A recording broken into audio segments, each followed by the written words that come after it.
আমরাই first batch যারা মানে খুবই ফাস্ট কনভোকেশনটা পাচ্ছি, অন্যান্য ব্যাচের অনেক টাইম নিয়ে হয়েছে। অনেক কিছুই স্যার ম্যামদের কাছ থেকে শিখেছি, আর ফ্রেন্ডসদেরকে মিস করব, ইউনিভার্সিটির টিচারদের লেকচারগুলোকে মিস করব। অ্যান্ড আমাদের ইউনিভার্সিটির টিচাররা খুবই ফ্রেন্ডলি বিহেভ করে, অ্যান্ড ওভারঅল সবকিছু মিলে ভালো এক্সপিরিয়েন্স।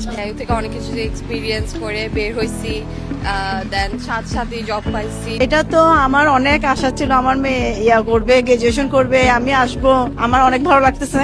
এলাকার মানে আমি ভাষায় প্রকাশ করি না হইতে বাজি কিল্লা আন্ত সাগো মাইয়া ইবি দিদি ওয়া যে এডুকেশন ইয়া করি বাইরে এত করবার কিছু না বাজি আর ইয়েনে শান্তি মানুষের করলে ইয়া করে, কিন্তু আমি এগুলো গর্বিত আসলে আমি সাইড করে রত্ন অনুভূতি আসলে আই টোটালি হইতে গেলে স্পিচলেস, কারণ আরাম একখান আগে হইয়া আরাম তো সাইড গমাই ফাই বড় আর বোন মাঝেও আসলে আজিয়া গ্রাজুয়েট হইয়া আল্লাহর মতো বাইরের মানে ছোটবেলাতে এই ধরনের খুব স্বপ্ন দেখতাম যারা সার বোনই আর মা বাবার হাতে সাইড গো রত্ন ইয়ান ভাষায় প্রকাশ করার মতো নয়, ইয়ানের মতো আনন্দের মুহূর্ত হয়তো খুব কমে এসে আর জীবন।